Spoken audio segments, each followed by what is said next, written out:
కర్ణాటక మంత్రి శివకుమార్ ఆస్తుల మీద ఆదాయపు పన్ను శాఖ తనిఖీలు నిన్న కూడా కొనసాగాయి. శివకుమార్, అతని స్నేహితులు, బంధువులు ఇళ్లు, ఆఫీసులలో సోదాలు కొనసాగించారు ఐటీ అధికారులు.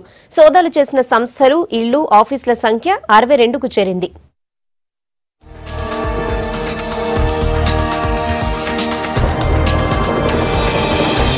కర్ణాటక విద్యుత్ మంత్రి డీకే శివకుమార్, అతని సన్నిహితులు, బంధువుల ఇళ్లు, ఆఫీసుల్లో నిన్న కూడా సోదాలు చేశారు ఐటీ అధికారులు.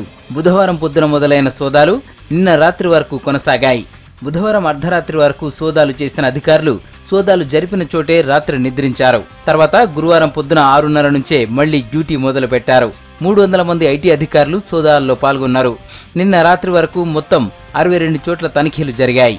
ఢిల్లీ, బెంగళూరు సహా మైసూర్లో కూడా సోదాలు జరిగాయి. నిన్నటిదాకా 11,43 లక్షలుగా తేలింది. శివకుమార్ సన్నిహితుడు ఎమ్మెల్సీ రవి ఇంట్లో 22 కోట్ల విలువైన డాక్యుమెంట్లు స్వాధీనం చేసుకున్నారు.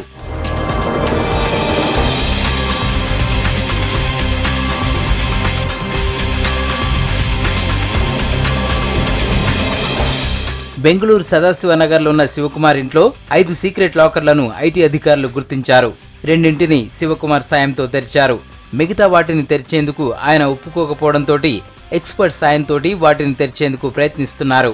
ఢిల్లీలో శివకుమార్ సహాయకుడు, కార్ డ్రైవర్ల విచారణ నిన్న కూడా కొనసాగింది. శివకుమార్ జ్యోతిష్కుడి కుటుంబాన్ని కూడా విచారించారు.